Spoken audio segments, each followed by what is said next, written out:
Renovo quer dizer reinício, quer dizer começar de novo, tornar novo aquilo que estava velho. Quando você lê a Bíblia, você vai ver que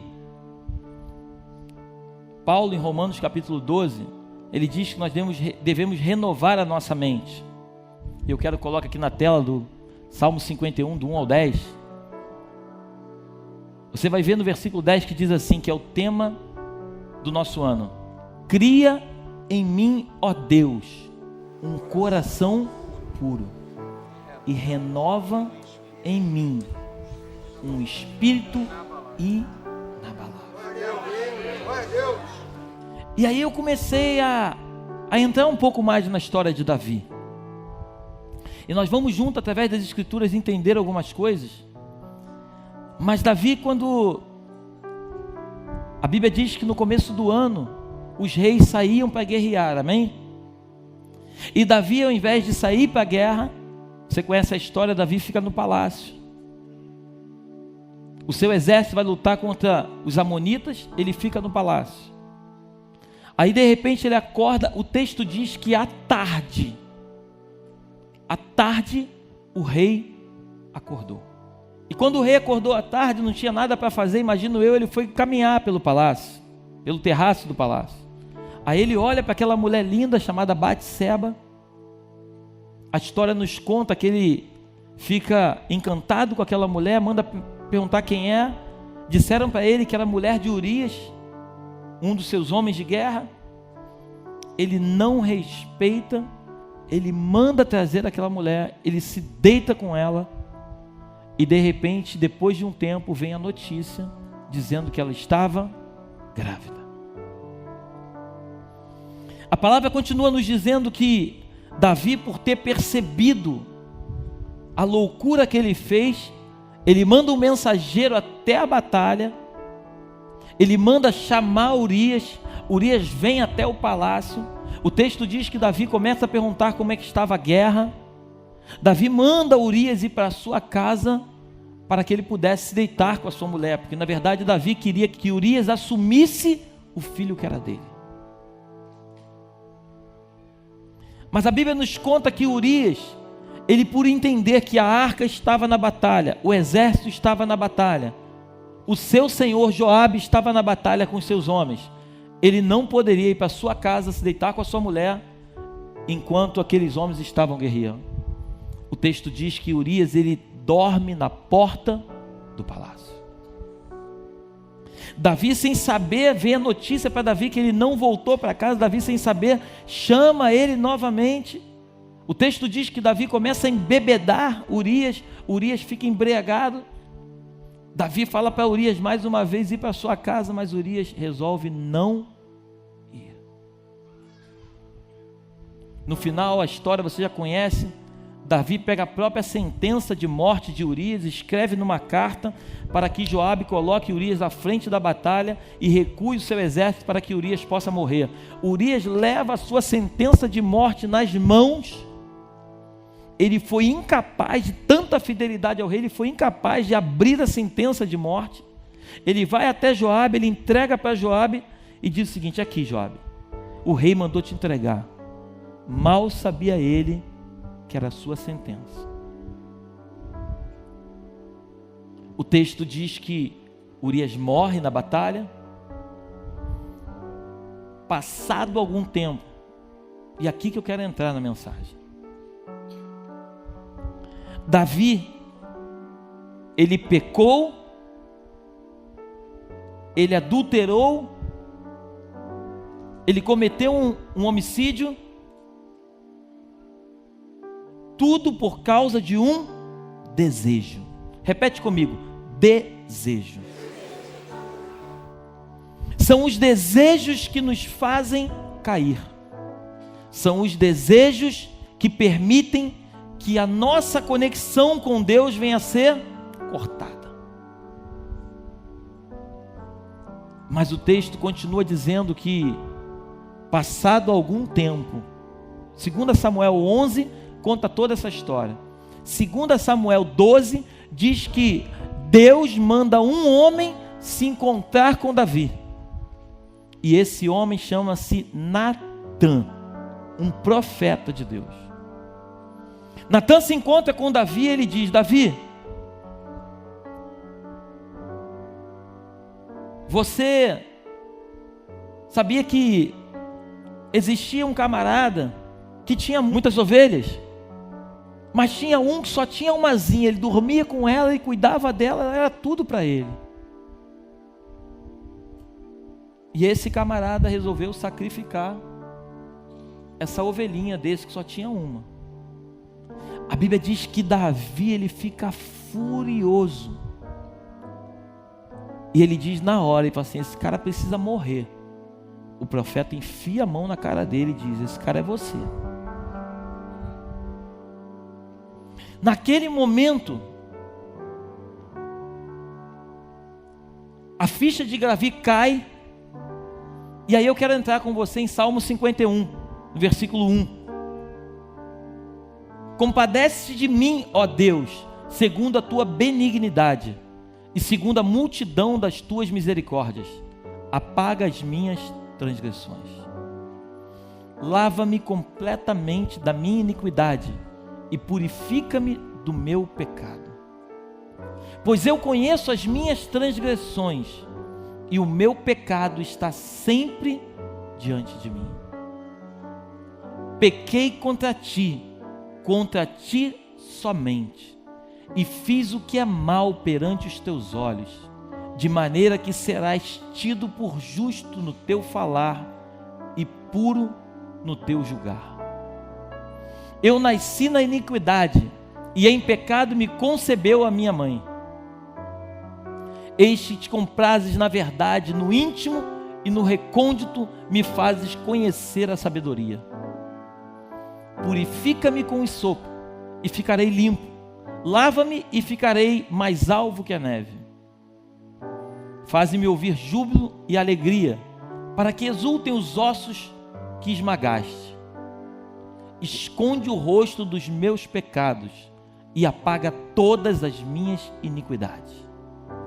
E para fechar, cria em mim, ó Deus, um coração puro e renova dentro de mim um espírito inabalável. Coloca a mão no seu coração, por favor, e feche seus olhos. Papai querido, tua é a palavra, teu é o louvor e tua é a adoração. Estamos nesta noite mais uma vez para celebrar o teu santo nome e te dizer que o mesmo Deus que foi com Davi, nós cremos que é o mesmo Deus que estará conosco nesta noite. Me usa com poder neste dia, Pai, eu te peço. E tudo aquilo que tu tens para revelar através das tuas escrituras, que as palavras possam saltar na minha mente e que a mente de cada um dos teus filhos sejam levadas cativas ao teu altar.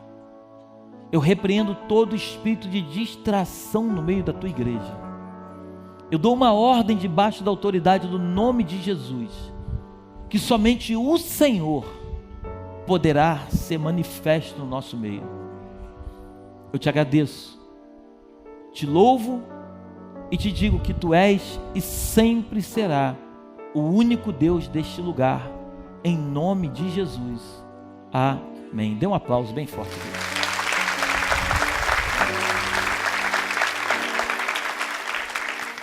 Mas o que me deixa apaixonado é que quando o profeta ele exorta Davi, Davi reconhece o seu erro, ele se arrepende, mas ele não se arrependeu porque o seu pecado foi descoberto.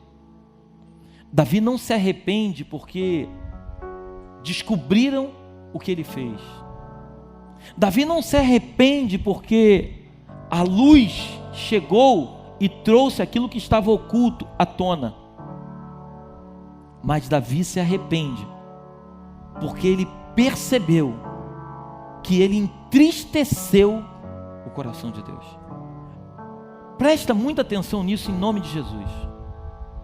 A motivação do coração de Davi para o arrependimento não foi porque as pessoas descobriram que ele tinha traído Urias, e ele agora estava com vergonha e por isso ele se arrependeu. Ele não se arrependeu porque o profeta chegou e colocou as claras: olha, eu vim da parte de Deus te dizer que você estava em pecado e isso tudo está sendo trazido à tona agora. Ele não se arrepende por causa disso, mas ele se arrependeu porque ele percebeu que a exortação do profeta levantou ele o entendimento de que ele estava traindo a confiança do seu Deus. E quando Davi percebe isso, a primeira coisa que Davi faz é ele se entristecer. Ele não colocou a culpa em Deus, dizendo: Deus, se você não tivesse me feito como rei, eu não estaria no palácio, eu não teria feito o que eu fiz. Davi não coloca culpa em Deus, Davi não coloca culpa em Batseba, Davi não coloca culpa nos seus funcionários, mas Davi assume a culpa. Ele diz: eu pequei somente contra ti. Pequei contra ti, somente contra ti. Em outras palavras, Davi está dizendo o seguinte: não me importam as outras consequências, mas a maior consequência do meu pecado foi ter entristecido o teu coração. Mas a palavra de Deus diz que Deus, Ele não resiste a um coração contrito, a um coração quebrantado. E Deus, quando olha para a terra, Ele vê que Davi literalmente estava com um coração contrito, um coração quebrado. Davi percebeu aquilo que ele fez e ele entendeu que ele não poderia ter feito. Ano do renovo, ano da conscientização, ano de você. Preste atenção numa coisa: eu não sei como você chegou aqui, não sei o que você tem carregado oculto na sua vida, mas hoje é uma oportunidade, assim como foi na vida de Davi. Deus levantou um profeta chamado Natã para trazer uma palavra para Davi, para que Davi se consertasse com Deus e mudasse a sua história dali para frente. Deus essa noite está me levantando neste lugar para trazer para o teu coração: hoje é um dia de conserto. Hoje é um dia onde você pode ter entrado aqui trazendo uma bagagem que você sabe que não pertence a você. Eu não estou aqui para te julgar, mas eu estou aqui para liberar uma palavra sobre a tua vida e te dizer: não entre em 2020 trazendo aquilo que você tem trazido até o dia de hoje. Não se permita entrar em 2020 carregando coisas que você sabe que não vêm da parte de Deus. Deus entregou coisas nas tuas mãos e, se necessário for, você pede para Ele que Ele vai te dar mais coisas ainda, mas não se apodere daquilo que não é seu. E eu quero nessa noite liberar 3 coisas, 3 passos que vão fazer com que o teu 2020 seja extremamente maravilhoso. A primeira coisa que você precisa reconhecer nesta noite são os seus pecados. Você precisa reconhecer as mazelas que você carrega, e essas mazelas não tem nada a ver com Deus, essas mazelas não tem nada a ver com o seu cônjuge, essas mazelas não tem nada a ver com o seu trabalho, não tem nada a ver com a sua igreja, não tem nada a ver com os teus filhos, não tem nada a ver com ninguém. Aquilo que você carrega é que você decidiu carregar dentro de você. Mas hoje é uma noite onde o Espírito Santo de Deus está te dando a oportunidade de pegar essas mazelas e lançar ela no ano de 2019 e pular para 2020 completamente livre, entendendo aquilo que Deus tem de melhor para fazer. Amém? Davi, quando ele escreve o Salmo 51, ele não diz: Senhor, muda o meu comportamento, Senhor, muda a minha forma de pensar, Senhor, me dá uma nova oportunidade, me tira daqui desse reino e me leva para um outro reino, porque afinal de contas eu destruí a família de Urias, eu destruí uma família, o meu exército sabe o que eu fiz, me tira desse exército aqui e me coloca em outro exército. Davi nunca pediu isso. Davi olha para Deus e fala o seguinte: Senhor, eu pequei contra ti, somente contra ti.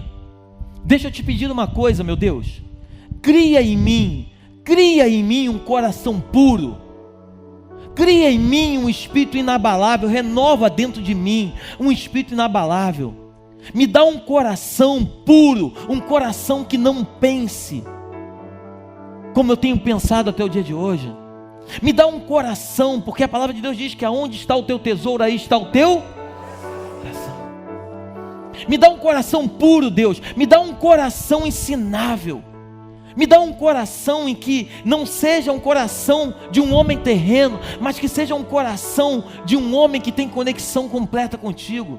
Me dá um coração, Deus, aonde eu possa ter compaixão do meu irmão. Me dá um coração aonde eu possa olhar para os meus soldados e entender que eles estão ali me servindo, mas que eles estão ali cumprindo a sua função, mas eu preciso honrá-los.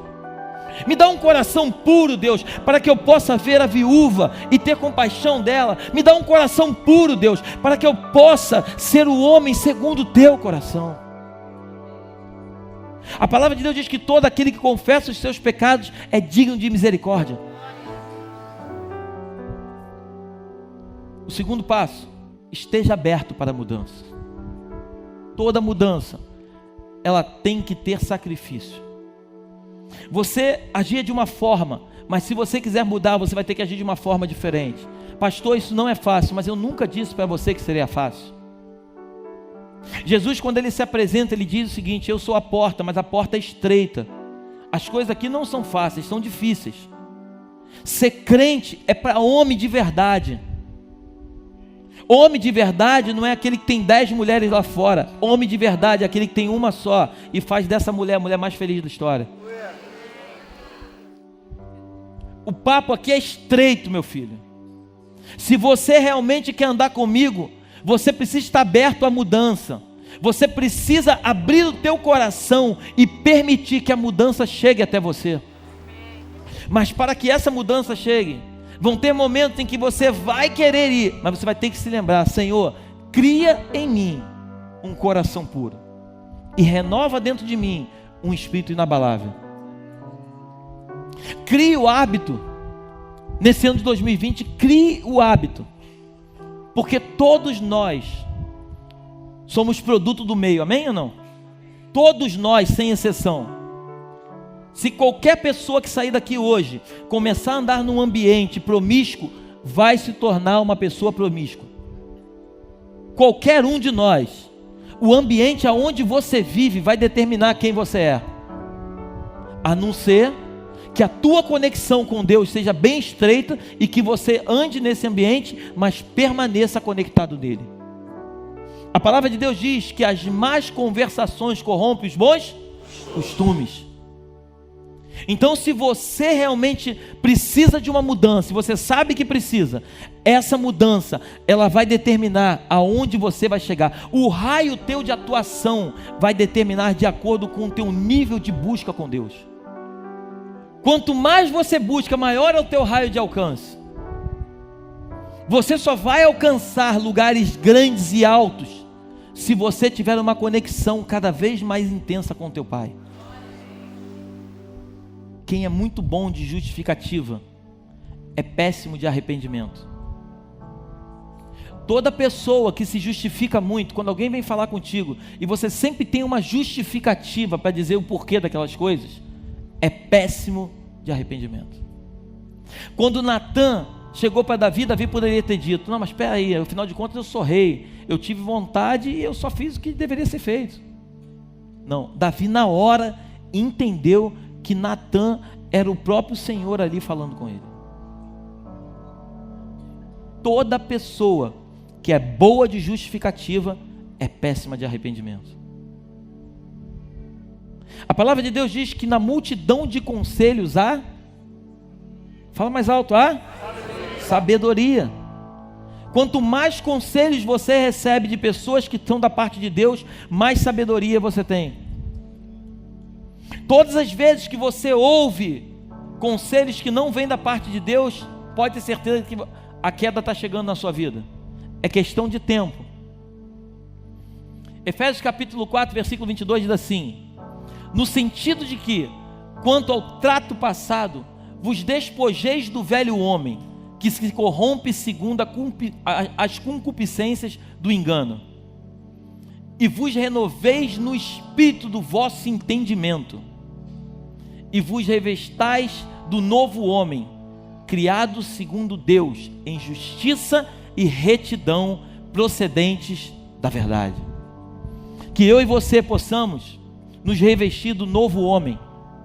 Aquele homem antigo, ele morreu. Amém? Ele não vive mais. E algumas vezes nós sabemos que ele tenta se levantar, e é necessário que nós possamos matá-lo todos os dias. Seja um homem das tuas decisões, elas possam realmente prevalecer na tua vida. Mas não as decisões que são tuas, mas decisões que vêm do céu para a tua vida. Quando você entende que o teu Deus é um Deus de misericórdia, é um Deus de poder, mas é um Deus também de justiça, e essa justiça não é a justiça dos homens, é a justiça de Deus. Quando você entende isso, você toma posse do novo homem, o velho fica para trás. Amém? Abre para mim, por favor, em Mateus 5:8. Bem-aventurados os limpos de quê? Coração. Fala mais alto, os limpos de? Coração. Porque verão a Deus. Creia nisso, igreja.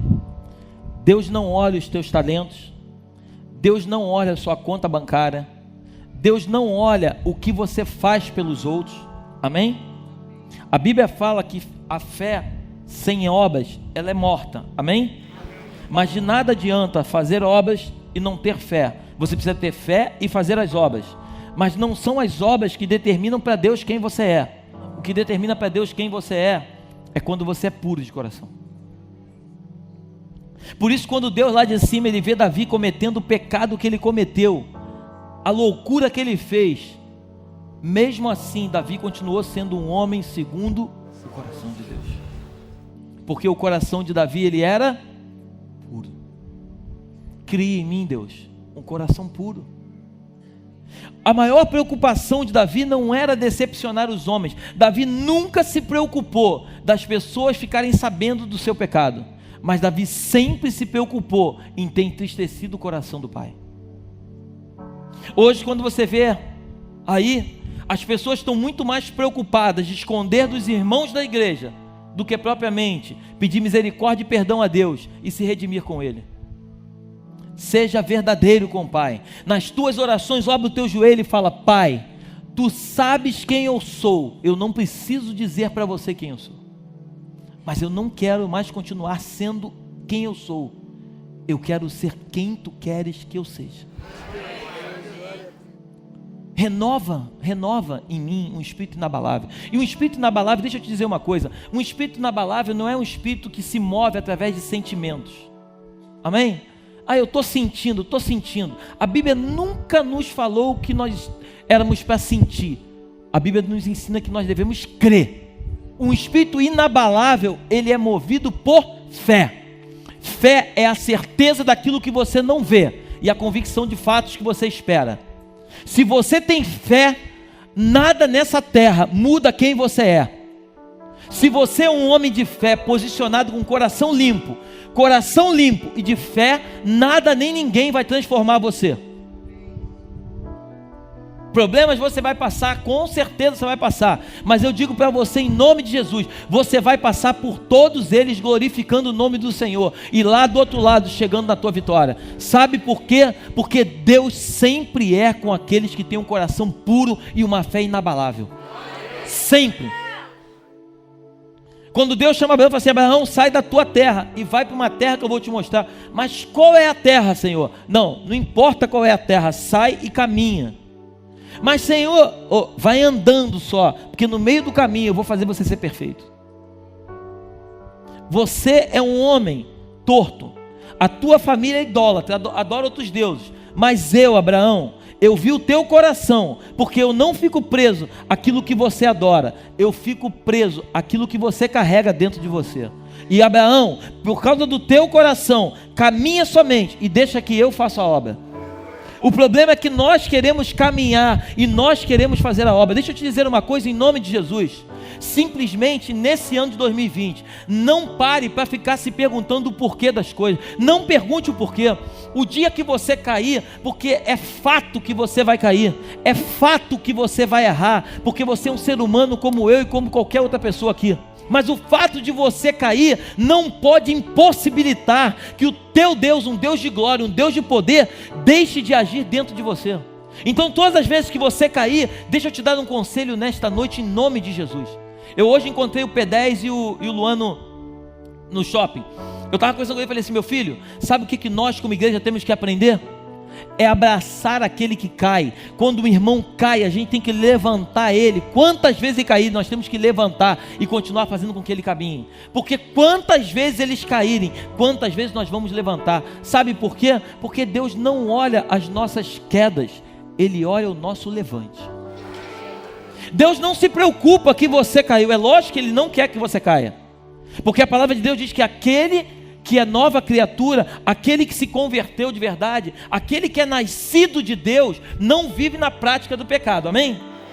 Então você não pode ficar caindo toda hora no mesmo pecado. Se isso acontece, eu posso te garantir em nome de Jesus que você ainda não é nascido de Deus. Mas esse nascimento não é um nascimento no batismo, nas águas. Esse nascimento é no Espírito. Esse nascimento é onde você decide mudar a tua história de vida. E para fechar, o primeiro, reconheça o seu pecado e confesse ele para Deus.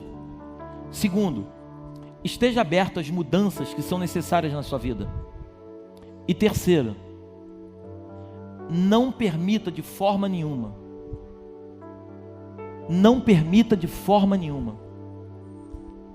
que aquilo que você carrega continue te matando. Os sentimentos que você carrega, que tem matado, que tem destruído a tua vida, eles não são de Deus. Todas as perdas que você teve nos anos anteriores, essas perdas não podem ser carregadas para o próximo ano. Eu sei que é difícil o que eu estou falando nesta noite, mas entenda uma coisa: as perdas, elas fazem parte da nossa história de vida. Todos nós temos ganhos e temos perdas. E quando perdemos alguma coisa que é importante para nós, normalmente ficamos presos a essas perdas. Essas perdas têm que nos trazer sentimentos de saudade e não sentimentos de perda. Esses sentimentos têm roubado o povo de Deus e não têm permitido entrar na terra prometida. Tudo que você perdeu no passado, deixe no passado, porque se for de Deus, isso vai voltar naturalmente para a tua vida. Se não for de Deus, vai continuar no passado, porque as perdas não podem anular aquilo que Deus tem para realizar na sua vida. Quando você estiver aberto para receber o novo, o velho sai de você, aí é a hora que Deus deposita o novo dentro de você. Deus nunca te entrega o novo enquanto o teu coração está preso ao velho. O povo de Israel saiu do Egito, mas o Egito não tinha saído deles. Eles chegaram no deserto e começaram a reclamar da sopa de cebola que eles tinham lá. Mas Deus dava para ele maná fresco todos os dias. Chegou ao ponto dos caras quererem comer carne, e Deus falou assim: tá bom, eu vou dar carne para vocês. Aí a Bíblia diz que codornizes desceram e eles comeram carne. Tudo que eles pediam, Deus dava. Não tem água, não tem água não, Moisés bate na rocha. Batia na rocha, vinha água fresca. O que mais que vocês querem? A Bíblia diz que eles começam a reclamar, e de repente Deus fala assim: vocês querem reclamar? Pegou serpentes abrasadoras e lançou no meio do povo, e o povo começou a ser picado pelas serpentes e começaram a morrer. Em outras palavras, sabe o que Deus estava dizendo para o povo? Vocês têm tudo, mas no fundo vocês não enxergam o que vocês têm. Vocês querem aquilo que não é necessário para vocês. Vocês estão preocupados com coisas que não trazem edificação. Eu estou fazendo vocês passarem por um processo de deserto para levar vocês para uma terra prometida, aonde lá vocês terão tudo o que vocês desejam. Mas vocês estão preocupados de comer tudo isso agora. Não é tempo de comer agora. Igreja do Senhor Jesus, vai chegar um dia que nós vamos entrar na eternidade com Ele, e tudo que nós desejamos, nós vamos ter lá 100 vezes mais. Aquilo que você tanto deseja na terra, tenha certeza que não é prioridade para Deus na tua vida, porque se fosse Ele já tinha te dado. Busque ao Senhor. Ano de renovo, renove a sua mente, suas emoções.